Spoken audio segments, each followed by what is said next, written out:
Gas law గురించి. Gauss law use చేసే electric field calculation at the same time long straight wire కి electric field calculation using Gauss law discuss చేసాం. So ఈ class లో electric field calculation discuss చేయాలి, but infinite plane sheet తీసుకుంటా అంతే.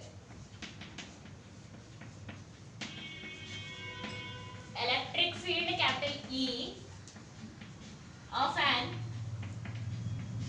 infinite plane sheet by using Gauss law.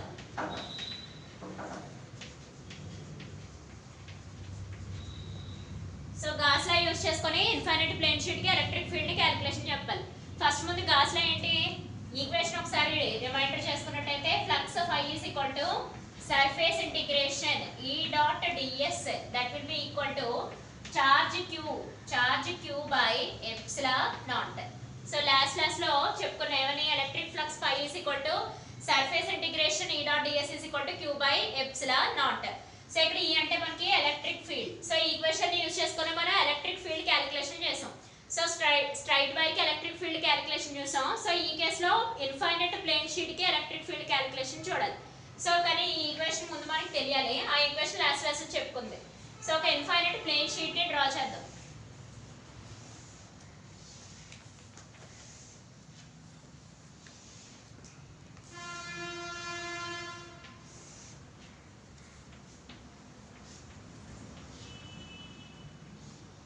Okay, so ఇది ఒక infinite plane sheet diagram ని డ్రా చేసుకున్నాం.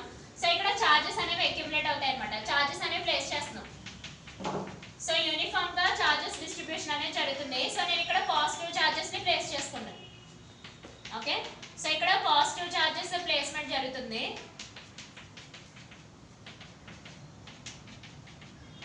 సో ఇక్కడ ఈ షీట్ కి మనం ఎలక్ట్రిక్ ఫీల్డ్ ని క్యాలిక్యులేట్ చేసి చెప్పాలి. సో దానికోసం మనం ఫస్ట్ ఏం చేయాలి, గాసియన్ సర్ఫేస్ ని ఊహించుకోవాలి, అవునా కదా. సో గాసియన్ సర్ఫేస్ ని ఇమాజిన్ చేసుకున్నా. లాస్ట్ లో ఏమని, ఒక స్ట్రైట్ వైర్ ఇలా తీసుకొని దీని చుట్టూ ఒక సిలిండ్రికల్ గాసియన్ సర్ఫేస్ ని తీసుకున్నాం. ఓ సిలిండ్రికల్ గాసియన్ సర్ఫేస్ మీద మళ్ళీ 3 పాయింట్స్ ని కన్సిడరేషన్ లో తీసుకున్నాం, పాయింట్ 1, పాయింట్ 2, పాయింట్ 3, అవునా.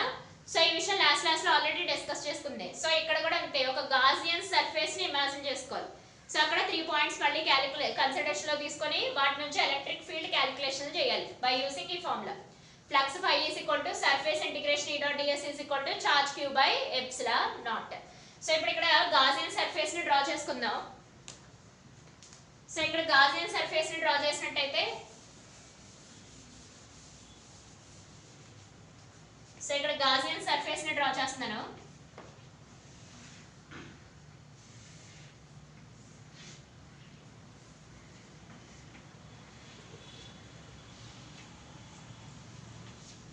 సో ఇక్కడ ఇదంతా మనకి సిలిండ్రికల్ షేప్ లో కనబడుతుందంతా మనకి గాసియన్ సర్ఫేస్ తీసుకుందాం.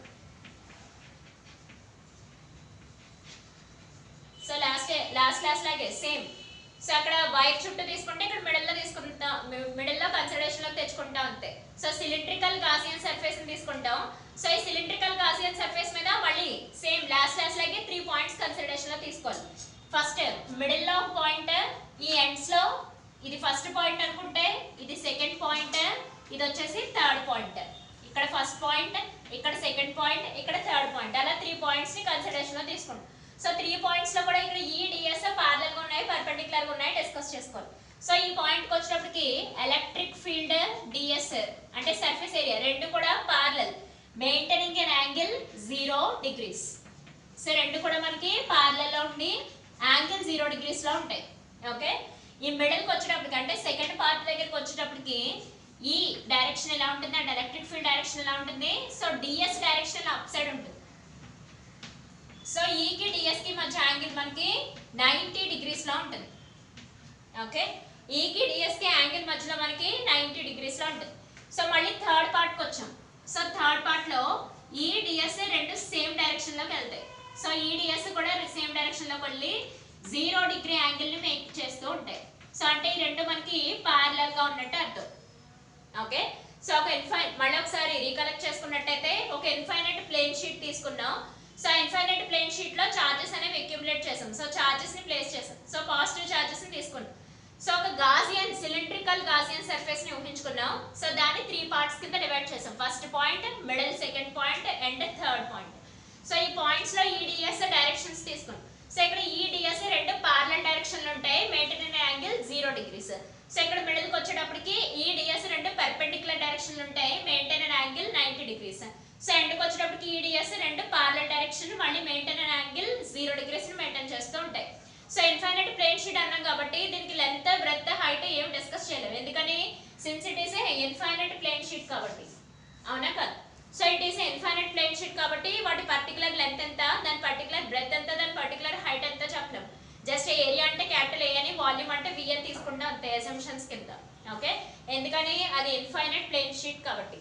ఓకే, సో ఇప్పుడు నెక్స్ట్ క్యాలిక్యులేషన్కి వెళ్దాం ఫర్దర్ గా ఈ ఫార్ములాని యూస్ చేసుకో. సో ఇక్కడ మీరు అబ్జర్వ్ చేసినట్టయితే ఈ ఫార్ములాలో డాట్ ప్రొడక్ట్ వచ్చింది. డాట్ ప్రొడక్ట్ వచ్చిన ప్రతిసారి మనం ఏ యాంగిల్లో రాసుకోవాలి, కాస్ యాంగిల్స్ లో రాసుకోవాలి. సో అదే ఇక్కడ డాట్ ప్రొడక్ట్ కాకుండా క్రాస్ ప్రొడక్ట్ వచ్చినట్టయితే ఇక్కడ మనం సైన్ యాంగిల్స్ లో తీసుకురావాలి. సో ఇక్కడ డాట్ ప్రొడక్ట్ వచ్చింది కాబట్టి ఇక్కడ ఈడిఎస్ కాస్ థీటా అని రాసుకోవాలి, యాంగిల్స్ లో రాసుకున్నట్టయితే.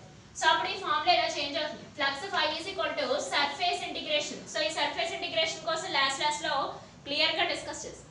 So surface integration EDS cos theta angles లో రాయాలనుకుంటే since it is a dot product. So ఒకవేళ క్రాస్ ప్రొడక్ట్ అయితే it can be taken as a sine theta. So angles లో రాసుకున్నట్టు ఇది ఫస్ట్ ఇయర్ వెక్టర్స్ లో చెప్తారు. డాట్ ఎక్కడ వస్తే అక్కడ కాస్, క్రాస్ ఎక్కడ వస్తే అక్కడ సైన్ తీసుకోవాలి. So EDS cos theta will be equal to charge q by epsilon naught. Charge q by epsilon naught. So ఇక్కడ ఎప్సిలాన్ నాట్ అంటే permittivity of the free space. ఇది కూలమ్స్ లా చెప్పినప్పుడు discuss చేసాం already. Okay, so ఇక్కడ observe చేసినట్టయితే నువ్వు first part, second part, third part ని ఇక్కడ రాసుకోవాలి. ఏమని? Flux during first part EDS. So ఇక్కడ మీరు అబ్జర్వ్ చేసినట్టయితే ఫస్ట్ పార్ట్ చూడండి డయాగ్రామ్ లో. ఫస్ట్ పార్ట్ లో ఎంత యాంగిల్ వచ్చింది మనకి?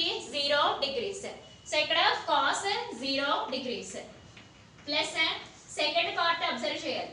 సో సెకండ్ పార్ట్ అబ్జర్వ్ చేసినట్టయితే సెకండ్ పార్ట్ లో ఈకి డిఎస్ కి యాంగిల్ ఎంత వచ్చింది మనకి? 90 degrees. అంటే EDS cos 90 degrees. So EDS cos 90 degrees plus third part చూసినట్టయితే సర్ఫేస్ ఇంటిగ్రేషన్ థర్డ్ పార్ట్ చూసినట్టయితే ఇక్కడ మనం అబ్జర్వ్ చేస్తే ఈడిఎస్ 0 కాస్ 0 degrees. ఓకే, ఈ రెండు పార్లల్ ఉన్నాయి కాబట్టి యాంగిల్ ఎంత రాసుకోవాలి మనం? 0 degrees రాసుకోవాలి. సో దానికోసమని కాస్ 0 degrees రాసుకోవాలి. So that will be equal to queue by epsilon naught. మీకు ఆల్రెడీ తెలిసిన విషయమే, కాస్ 90 వాల్యూస్ అంటే మనకి 0 అంటే ఈ ఒక్క టర్మ్ మినహాయించి రిమైనింగ్ 2 టర్మ్స్ ఉంటాయి. అంటే నేను క్రాస్ మార్క్ టర్మ్ ఒకటి తప్ప రిమైనింగ్ 2 టర్మ్స్ వాల్యూస్ 1 1 అవుతాయి. అవునా కాదు? ఎందుకని కాస్ 0 అంటే 1, కాస్ 90 అంటే 0 కాబట్టి. అవునా?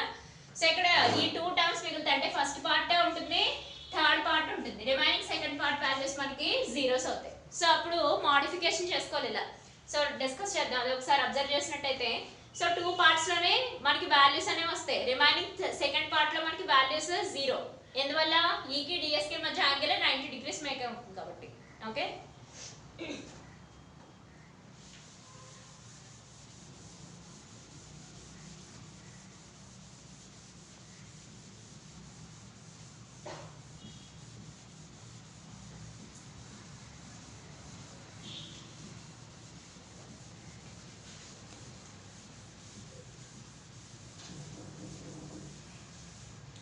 సో ఇక్కడ ఫస్ట్ పార్ట్ సెకండ్ పార్ట్ రాస్తున్నాను, ఫస్ట్ పార్ట్ థర్డ్ పార్ట్ రాస్తున్నాను, ఎందుకంటే సెకండ్ పార్ట్ వాల్యూ 0 కాబట్టి.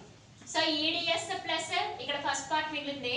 So third part surface integration EDS that will be equal to queue by epsilon naught. ఎందుకని? Since cos 0 values will become 1. Cos 0 degrees is equal to 1 కాబట్టి. Okay, so ఇప్పుడు దీన్ని ఈ అని constant value, surface integration 2e, ఎందుకంటే 1 plus 1 అప్పుడు ఏమవుతుంది? 2 కదా. సో అందుకని 2e surface integration ds that will be equal to epsilon naught. So ఇది ఇన్ఫైనైట్ ప్లేన్ షీట్ కదా, అందుకని surface integration ds will be equal to total area of infinite plane sheet. Total area of infinite plane sheet. So total area of infinite plane sheet. So మొత్తం last లో చెప్పుకున్నాం కదా, integration అంటే total area so ఇప్పుడు total integration of surface area అంటే మనకి total area అని చెప్తాం. కానీ దీనికి లెంత్ తెలీదు, బ్రెత్ తెలీదు, హైట్ తెలీదు. లాస్ట్ అంటే సిలిండర్ లెంత్ రేడియస్ తెలుసు కాబట్టి 2πrl అని చెప్పుకున్నాం. కానీ ఈ క్లాస్ లో దీని ఇన్ఫైనైట్ ప్లేన్ షీట్ కి లెంత్ తెలీదు, రేడియస్ తెలీదు, హైట్ తెలీదు, బ్రెత్ తెలీదు, అసలు ఏ క్వాంటిటీ కూడా మనకి తెలియదు. అందుకోసమే ఇన్ఫైనైట్ ప్లేన్ షీట్ టోటల్ ఏరియాని జస్ట్ క్యాపిటల్ ఏ అని రాసుకుందాం అంతే. క్యాపిటల్ ఏ అని మెన్షన్ చేద్దాం. సో ఆ విషయాన్ని ఇక్కడ సబ్స్టిట్యూట్ చేసినట్టయితే ఏమవుతుంది, 2 ఇంటూ సో ఈ సర్ఫేస్ ఇంటిగ్రల్ ds ప్లేస్ లో ఎవరిని సబ్స్టిట్యూట్ చేయాలి,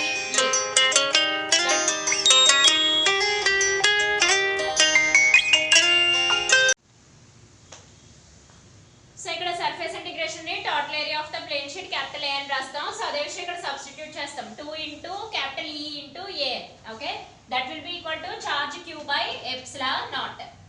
కానీ చార్జ్ ని ఈ రకంగా రాసుకోవచ్చు, charge Q is equal to charge Q ని surface charge density sigma into capital A అని రాయొచ్చు. సిగ్మా అంటే సర్ఫేస్, దీన్ని సిగ్మా అని ప్రొనౌన్సియేషన్ చేస్తారు, సిగ్మా. సో ప్రొనౌన్సియేషన్ సిగ్మా అంటారు, కానీ దీని నేమ్ కి డెఫినేషన్ వచ్చి surface charge density. So sigma అంటే మనకి surface charge density, surface charge density. So sigma అంటే సర్ఫేస్ చార్జ్ డెన్సిటీ. ఇక్కడ క్యాపిటల్ ఏ అంటే మనకి ఏరియా అన్నట్టు అర్థం, ఇన్ఫైనైట్ ప్లేన్ షీట్ యొక్క ఏరియా అన్నట్టు అని అర్థం.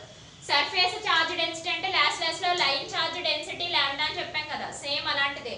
Charge density is nothing but population, అంటే ఆ పర్టికులర్ ఇన్ఫైనైట్ షీట్ లో ఎన్ని చార్జెస్ పట్టగలవు, అంటే 90 అక్యుములేట్ అవ్వగలవా, లేదా 100 పట్టగలవా, లేదా 1000 అక్యుములేట్ అవ్వగలవా, నెంబర్ కౌంట్ చెప్పడం అనమాట. సో సర్ఫేస్ చార్జ్ డెన్సిటీ అంటే ఆ పర్టికులర్ ఏరియాలో ఎన్ని నెంబర్ ఆఫ్ చార్జెస్ అక్యుములేట్ చేయగలం, ప్లేస్ చేయగలం అని.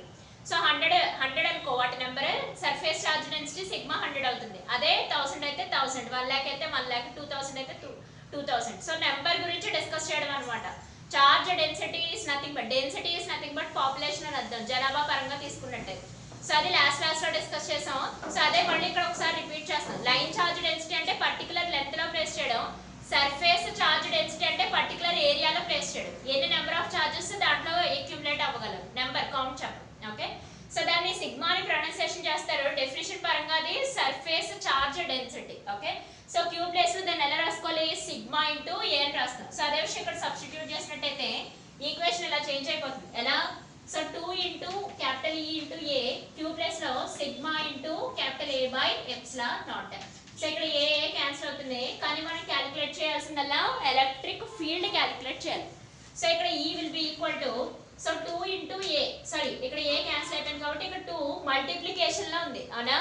సో ఇక్కడ మీరు అబ్జర్వ్ చేసినట్టయితే ఇక్కడ 2 మల్టిప్లికేషన్ లో ఉందమ్మా, ఇటు సైడ్ తీసుకొస్తే ఏమవుతుంది, అది డివిజన్ అవుతుంది. So sigma by 2 epsilon naught. So infinite plane sheet కి మన ఎలక్ట్రిక్ ఫీల్డ్ ని క్యాలిక్యులేట్ చేసాం యూజింగ్ ఎలా, గాస్ లా. సో సిగ్మా అంటే ఏంటి మనకి, surface charge density, that means how much number of charges can accumulate in a surface. So epsilon అంటే మనకి ఇక్కడ permittivity of the free space అని చెప్తాం. ఓకే, సో ఇక్కడతో మనకి actually Gauss law using spherical shell కూడా చెప్పాలి, కానీ 30% సిలబస్ రిడక్షన్ లో స్పెరికల్ షెల్ తీస్తారు, అంటే రిమూవ్ చేస్తారు సిలబస్ నుంచి. సో ఇక్కడతో మనకి 4th చాప్టర్ కంప్లీట్ అయిపోయింది, అంటే ఎలక్ట్రిక్ చార్జెస్ ఫీల్డ్స్ అన్న టాపిక్ కంప్లీట్ అయింది. నెక్స్ట్ చార్జెస్ పొటెన్షియల్స్ చూడాలి, ఎలక్ట్రిక్ పొటెన్షియల్స్ కెపాసిటెన్స్ అన్నది చూడాలి. సో నెక్స్ట్ క్లాస్ లో డిస్కస్ చేద్దాం.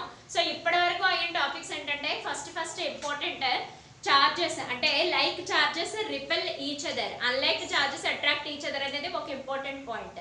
At the same time second point Coulomb's law, అదేం చెప్తుంది, 2 చార్జెస్ తీసుకున్నట్టయితే వాటి మధ్య ఫోర్స్, అంటే అది అట్రాక్షన్ ఫోర్స్ అయినా రిపల్షన్ ఫోర్స్ అయినా ప్రొడక్ట్ ఆఫ్ ద చార్జెస్ కి డైరెక్ట్లీ ప్రపోర్షనల్, వాటి మధ్య డిస్టెన్స్ కి ఇన్వర్స్లీ ప్రపోర్షనల్ అనే విషయం లాస్ట్ క్లాస్ చెప్పుకున్నాం. ఇంకా ఎలక్ట్రిక్ ఫీల్డ్ అంటే ఏంటి, అసలు ఎలక్ట్రిక్ ఫీల్డ్ క్యాలిక్యులేషన్ లో బై యూజింగ్ గాస్ లా కూడా డిస్కస్ చేస్తాం. సో ఈ చాప్టర్ అంతా మనకి దీని చుట్టే తిరుగుతుంది. నెక్స్ట్ పొటెన్షియల్స్ కెపాసిటెన్స్ అంటే ఏంటో డిస్కస్ చేయాలి. ఈ చాప్టర్ మీరు క్లారిటీగా వింటేనే నెక్స్ట్ చాప్టర్ ఈజీగా అర్థం అవుతుంది, ఎందుకంటే దీనికి రిలేటెడ్ చాప్టర్. చార్జెస్ ఇందులో మనకి గాస్ లా తెలియకపోయినా లేదా కూలుంబ్స్ లా ఫోర్స్ ని మనం క్లారిటీగా అర్థం చేసుకోకపోయినా సరే నెక్స్ట్ క్లాస్ లో ఎలక్ట్రిక్ పొటెన్షియల్ చెప్పినా ఏ మాత్రం అర్థం కాదు, ఎందుకంటే దీని కంటిన్యూషన్. ఇప్పుడు ఫోర్స్ కున్న ఈక్వేషన్ ఈ రకంగా వచ్చినట్టయితే, అంటే కూలుంబ్స్ లా ఫోర్స్ కి ఈక్వేషన్ ఈ రకంగా తీసుకుంటాం. సో ఈ ఫోర్స్ మనం ఇంటిగ్రేషన్ వాల్యూస్ చెప్తారు. సో నెక్స్ట్ చాప్టర్ ఏంటంటే ఈ చాప్టర్ కంటిన్యూషన్ అన్నమాట. ఈ చాప్టర్ ఒకసారి క్లారిటీగా అర్థం చేసుకోవాలి. అందుకే కూలమ్స్ లా, ఫోర్స్ కి ఈక్వేషన్, ఎలక్ట్రిక్ ఫీల్డ్ కి ఈక్వేషన్, గాస్ లా ఈక్వేషన్ అన్ని క్లారిటీగా తెలిసి ఉండాలి. సో ఇక్కడ కూలమ్స్ లా ఫోర్స్ ఏం చెప్తుందంటే force is directly proportional to two charges, the product of the charges and square root of the distance కి ఇన్వర్స్లీ ప్రపోర్షనల్. ఈ రెండు కలిపేసుకొని q1 q2 by constant k అని చెప్తాం. q1 q2 by r square. So ఉన్న ఈ equation ఉంది కదా, దీనికి ఈ కూలమ్స్ లా ఫోర్స్ కి ఈక్వేషన్ కి ఇంటిగ్రేషన్ పెర్ఫార్మ్ చేయడం, డిఫరెన్షియేషన్ పెర్ఫార్మ్ చేయడం చేస్తారు నెక్స్ట్ క్లాస్ లో. అందుకని ఈ ఈక్వేషన్ చాలా ఇంపార్టెంట్. ఈ కాన్స్టెంట్ k ప్లేస్ లోనే మనం 1/4πε0 తీసుకుంటాం. సో 1/4πε0 ఇక్కడ ε0 అంటే మనకి permittivity of the free space. Free space కి పర్మిటివిటీ అంటే ఎలక్ట్రిక్ లైన్స్ ని దాని నుంచి అలో చేయడానికి పర్మిషన్ ఇస్తుంది అనమాట. సో దాన్ని ε0 permittivity of the free space అని డిస్కస్ చేద్దాం. So k will be equal to 1/4πε0. So దీని నుంచి f ఈజ్ ఈక్వల్ టు ఏమని రాసుకోవచ్చు, 1/4πε0 q1 q2 by r square. So ఇన్నిసార్లు ఈ ఈక్వేషన్ చెప్పడానికి కారణం ఏంటంటే ఈక్వేషన్ కి ఇంటిగ్రేషన్ లో డిఫరెన్షియేషన్ చేస్తేనే నెక్స్ట్ క్లాస్ కంటిన్యూ అవుతా ఉంటుంది అనమాట. నెక్స్ట్ ఎలక్ట్రిక్ ఫీల్డ్ కాన్సెప్ట్ ఏంటి, ఎలక్ట్రిక్ ఫీల్డ్ అంటే f/q లేదా f/q1. అంటే ఈ చార్జ్ మనకి కంప్లీట్ గా డివిజన్ లోకి వచ్చేస్తుంది.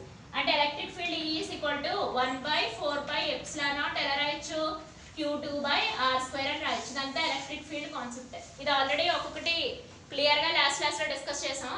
సో వీటన్నిటి కంటిన్యూషన్ మనకి నెక్స్ట్ ఎలక్ట్రిక్ డైపోల్ అన్న కూడా డిస్కస్ చేసాం. Torque acting on electric dipole, plus q అనే చార్జ్ మైనస్ q అనే charge separated by a distance 2l. దీన్ని ఎలక్ట్రిక్ డైపోల్ అని చెప్పాం. అంటే +1 కూలమ్స్ ఉంటే ఇక్కడ -1 కూలమ్స్ ఉండాలి. అలానే ఇక్కడ +1 కూలమ్స్ ఉండి -2 కూలమ్స్ ఉంటే ఈ కేసు తప్పు.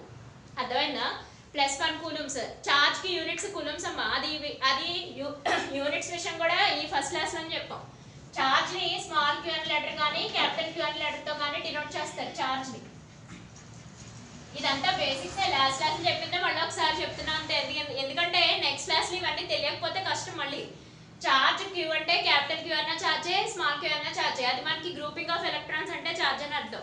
సో ఇక్కడ క్యాపిటల్ Q మాక్సిమం తీసుకోరు. ఎందుకని q అంటే ఫస్ట్ ఇయర్ నేర్చుకుంటారు ఏమని, హీట్ అని. దానికోసం స్మాల్ q తీసుకుంటారు అనమాట. q అన్నా క్యాపిటల్ Q అన్నా స్మాల్ q అన్నా ఏదైనా చార్జెస్. కాకపోతే క్యాపిటల్ Q అంటే కొన్ని కేసులో హీట్ అని అనుకుంటా అని స్మాల్ q తీసుకుంటా అంతే. అయితే ఈ చార్జ్ కి యూనిట్స్ వచ్చేసి కూలమ్స్. ఇవన్నీ లాస్ట్ క్లాస్ లో చెప్పినవే, బట్ కానీ నెక్స్ట్ క్లాస్ కంటిన్యూషన్ చేయాలంటే ఇవన్నీ తెలియాలి.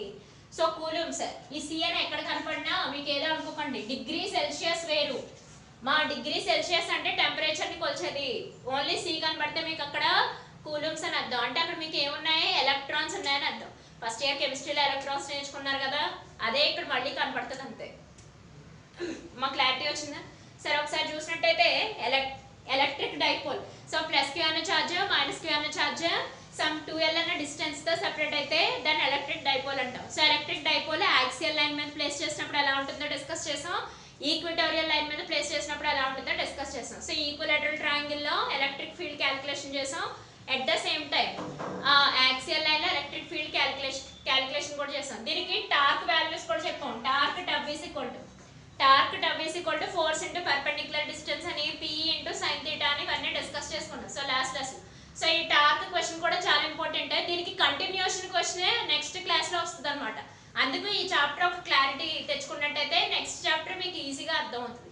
అంటే ఈ టార్క్ ఈక్వేషన్ కి ఇంటిగ్రేషన్ చేస్తారంతే, జస్ట్ ఇంటిగ్రేషన్ చేస్తారని. Okay. So electric potentials, capacitance next class లో డిస్కస్ చేద్దాం. సో ఈ క్లాసెస్ అన్ని ఒక 4 క్లాస్ 5 క్లాస్ ఉంటాయి. ఒకసారి ఇవన్నీ మీకు ఇచ్చిన మెటీరియల్స్ అవన్నీ దగ్గర పెట్టుకొని అబ్జర్వ్ చేసినట్టయితే ఈ క్లాస్ ఇంకా క్లారిటీగా అర్థమవుతుంది.